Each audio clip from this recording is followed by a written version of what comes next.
New York City, everyone.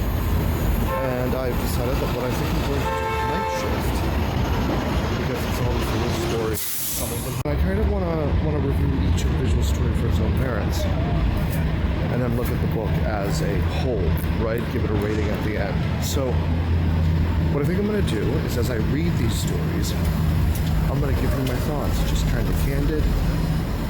Here you go, vlog style. I tend to read mostly on the subway while I'm in transit, so you'll get a lot of these walking head videos. Walking head, talking head, walk and talk, talking head. There's a hybrid for you. Yeah, so I'm just going to do this, and if nothing else, it'll be a way to record my thoughts, to write down later, or to present to you. So I guess, welcome to David's Den, and here we go.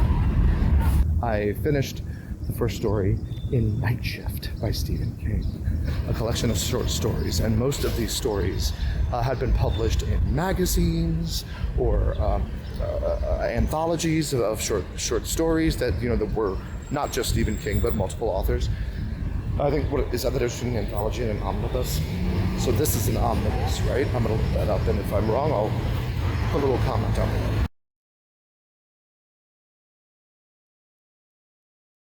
Yeah, I finished Jerusalem's Lot, which is actually a prequel to Salem's Lot.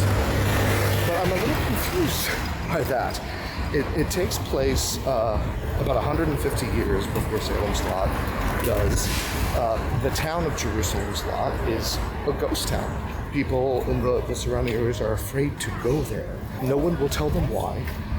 But this man named Charles Boone returns to a family home in Chapel Lake, nearby, walks through the woods when he hears about this town. There's some decrepit church with some weird book in like Latin and runic scripture that no one can understand or read, and his friend in quotation marks, I really think it was more of a lover situation, but they couldn't say anything. That's just my take on it, maybe.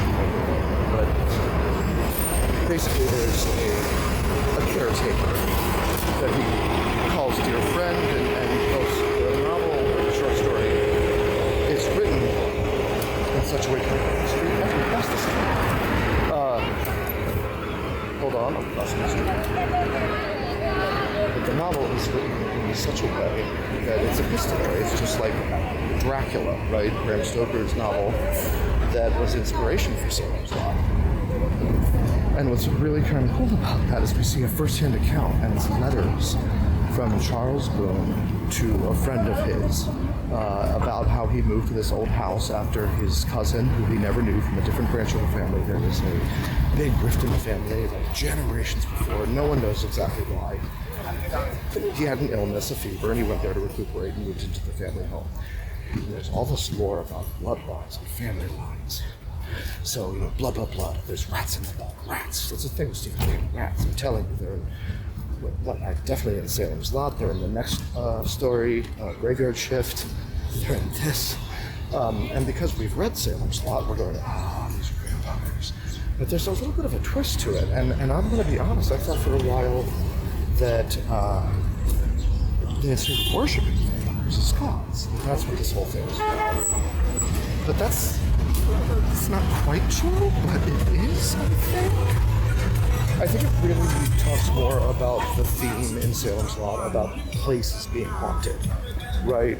But in Salem's Lot, it's the Marston House.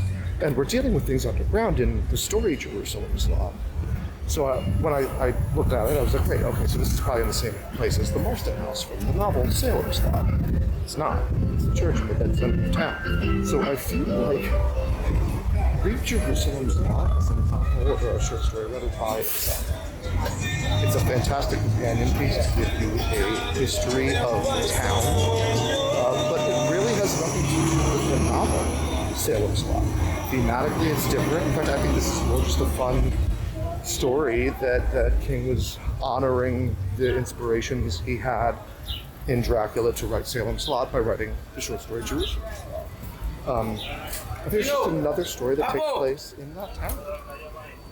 And it's fun. So if you go into it looking for answers to the questions in Salem's Lot, or even if you even go into it looking for the lore purport to be the same and how things work on the dark side of things, it won't be the same. It's going to raise more questions than it answers, and that's the problem about the story. It's a fantastic story. It's frightening. It's engaging. And King did a wonderful job capturing the feel of a man writing, letters and diary entries in the 1850s. And I thought it was also really interesting that everything took place in the same amount of time and about the same time of year, I think. I meant to go look that up, but I think everything takes place at the exact same time that it does, what is that, 120 years later, 127 years later, 126 years later, in Salem's Lot. So then it brings in the idea of the cycle, and again, it's tying into Salem's Lot, but the story has nothing to do with Salem's Lot. I have lost it.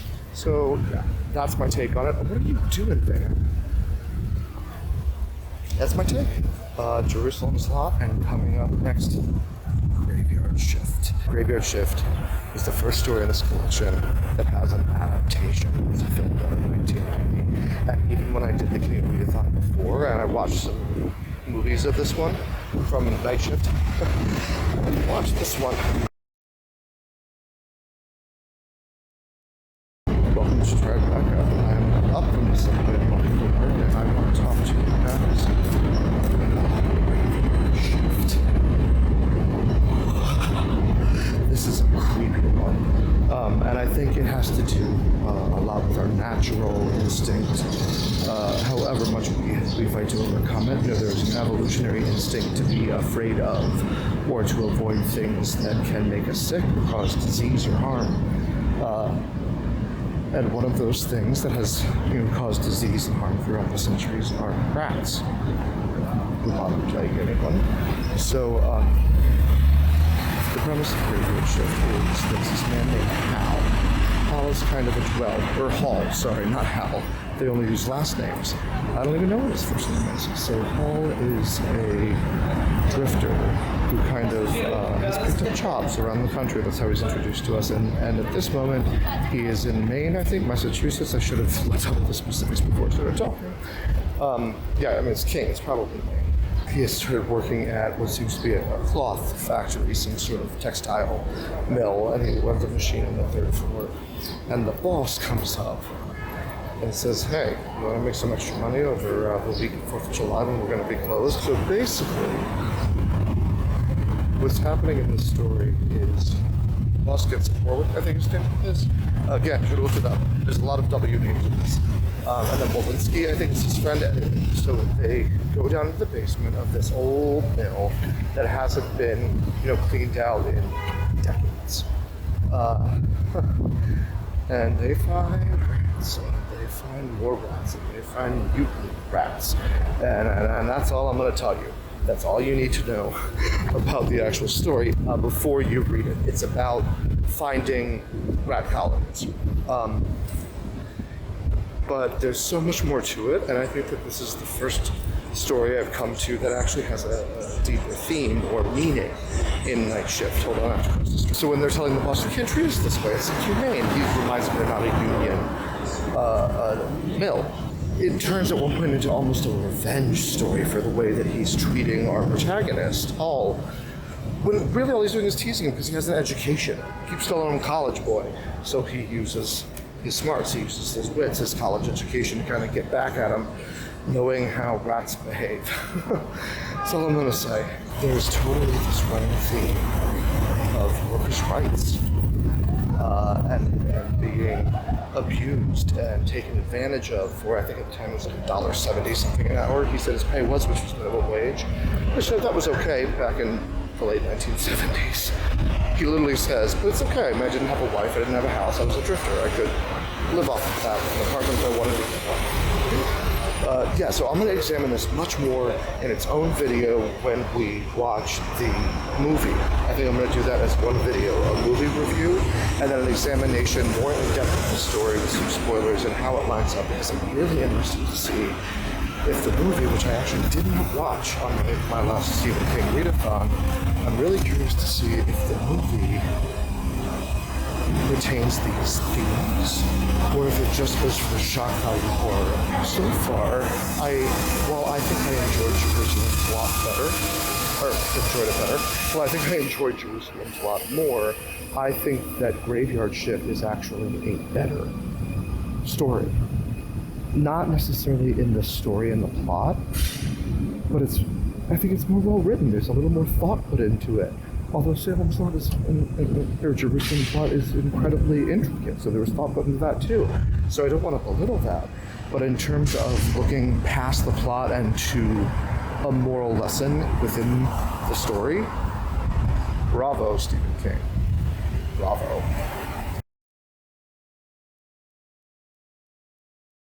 All right, you guys, we have moved on in Night Shift.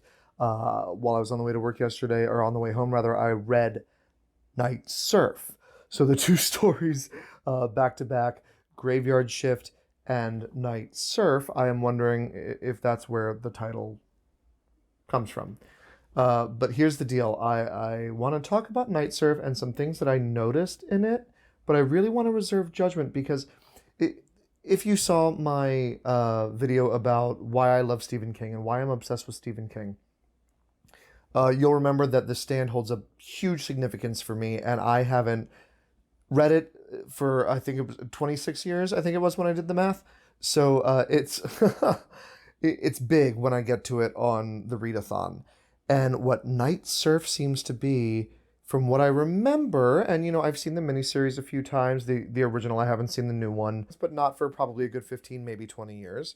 So from what I remember, and I remember, basic storyline, basic premise, right? There are a few key incidents that maybe I remember, but I don't remember specifics enough where The Stand is not going to be surprising and new for me again. And I'm really, really excited to get there. But Night Surf, from what I remember of The Stand, I'm trying not to put my trash can in the shot. See, I could put up a tripod, but if we're doing vlog style videos and I've been hand holding until now, I'm hand holding here, bitches. I'm hand holding here. Oh, I wanna hold your hand. I love the slow minor key arrangement of that they did in Across the Universe. Not the best musical, but I love, or movie, not the best movie, but I love the arrangements they did in that. Breaks my heart. But yeah, I'm handheld, I have a better microphone, and I don't have traffic sounds. So I'm going to try to do it like this from now on, I think. But so from what I remember of The Stand, Night Surf seems to be an addendum, a prequel, a companion piece, something along those lines, right? Because it mentions Captain Trips, which of course is essential to The Stand, and A6. I think they're interchangeable as a name for the virus. Again, going off of what I know from Night Surf. And what I really, really appreciate from Night Surf is that King doesn't stop to explain anything. We just dive into the story. The opening line is absolutely fantastic. It's something about, I'm going to scroll what it is exactly along the bottom of the screen, or why don't I just shut up and post it?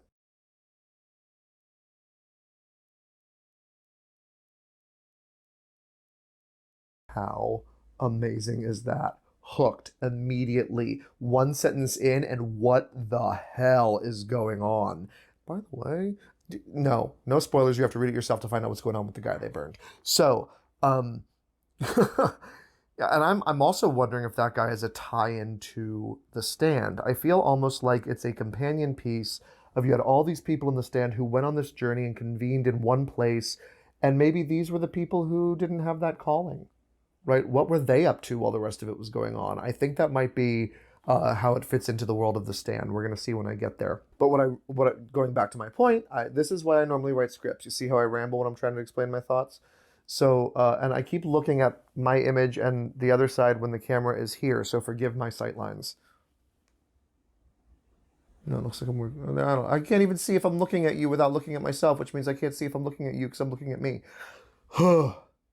This might be a more frustrating system than I thought it would be to do the vlogs. Trash cans at the shot. Okay, so what was I saying? Now I totally lost what okay, I talked about The Stand and how it might relate. I've talked, so I want to hold off any other judgment on that until I get to the stand, and I'm going to re-examine this story when we get to the stand. But we jump right into the story. There was no explanation. They're using terms like A6 and Captain Trips, and it actually isn't until the last maybe page, 3/4 to half a page, that we get a blanket sentence that tells us what has happened and why we are in the situation we are in. And it's a beautiful revelation. The suspense is built by letting us piece things together on our own, and then we get this either denial or validation, right, of what we thought versus what is actually happening. I think that's a fantastic technique to build suspense. And I've also noted that outside of Rage, which is technically not published under the name Stephen King, so people at the time that Night Shift was published either didn't know or were just getting the inkling that it might be Stephen King, but only one book had come out as Richard Bachman at this point, so I don't think anyone knew. It's the first story we've gotten in first person. Everything that we've read, Carrie, Salem's Lot, Rage to the point of when he talks about other people to an extent, although it's his opinion, not so much. So scratch that, not Rage. Jerusalem's Lot and Graveyard Shift so far, everything has been from a third person omniscient perspective. And from what I remember, most of his work kind of goes that way too. At least I shouldn't say most of. Over the course of 30 years, I've read like 25 books and he has like 70 something. So we're saying what I remember and what I've read. So this is the first time we've seen a first person story. And I love that we don't know what's in other people's minds, right? We only get it from one person's perspective. And like his girlfriend from before Captain Trips was a thing that he's now sick and tired of, he talks about her in such horrible terms, calling her greasy from sweat and using the term fat pig. I think he actually says that out loud. Does he just think it? I think he says it out loud to her. And she still hangs on, but it builds this world of loneliness and reliance on one another that is so important. Because we all, any of us reading it would naturally think, why the f*** is she dealing with him? Well, there's a reason, right? And it's about companionship. It's about the need to find solace in others when you're afraid, right? When you feel alone. And the last thing I really want to talk about, and what really, really caught me with this short story, is the sensory nature of it. First off, you hear the word night surf, right? The title, Night Surf, and you think, okay, it's night. There's probably maybe some crickets if there's trees nearby, but I'm near the ocean, so there's probably, the sound of the surf on the beach, the waves crashing. I can smell the salt air, maybe a little bit of that decrepit smell of sea creatures that have died near the shore, that are in the water, like little crustaceans. And he talks about going on the boardwalk and the smell of pizza, and literally the last sentence, it struck me so much, and I'm not going to. Okay, look, you can see the rest of my room, and you're about to be blinded by my ring light. So there is let me pull it up, and I'm gonna have to cut to this. Everything is told through our senses. It feels like you're there as long as you're investing yourself rather than just reading it to get to the end, right? Sometimes we do that. Sometimes we start reading something and our mind tunes out a little bit. I'm sorry for this light behind me. I was trying to be quick and it's not working quickly because I have my editing on the Salem's Lot up, so everything else on my computer is running slowly. And I don't have a hard copy of Night Shift yet. I have to order it still. I'm reading on my Nook app. Okay, this is bull. I should have just pulled up my tablet. That's what we're going to do. I'm moving and we're going to get my tablet. Okay, here it is. Talk about this as a sensory line. Think about it. We had eaten pizza and listened to her radio. I had put oil on her back. She had put oil on mine. The air had been hot. The sand bright. The sun like a burning glass. Right? Think about all of our senses. And that's... Okay, so sense of sight. He's looking at a girl he's dating. He can see the ocean. He can see, and our first-person narrator, so we see the ocean, and we see the beach and the oil glistening on her back, right? And then what else? So sight, sound. We're hearing the ocean. We can imagine the sounds of people on the boardwalk behind us. We're listening to her radio. There is music playing. Sight, sound, taste. We are literally eating pizza. You can taste salt on the air from the ocean, along with maybe pepperoni, right? Smell. Again, pizza, salt on the air, smells of the boardwalk. Maybe there's corn dogs going on, and touch. It's hot. Your hands are glistening with oil. And in one sentence, King has encapsulated all 5 of our senses. In one sentence, our senses? In one sentence, King has encapsulated all 5 of our senses. And that's how it is through the whole story. I don't know if I would suggest reading this before or after The Stand. I'll make a comment on that when I get there, and if I don't, remind me, please. But if you read this, I'm going to say, get rid of your distractions, focus on the words, and let your senses carry you away. See you guys on the next story, which happens to be I Am the Doorway. That sounds odd. Bye, guys.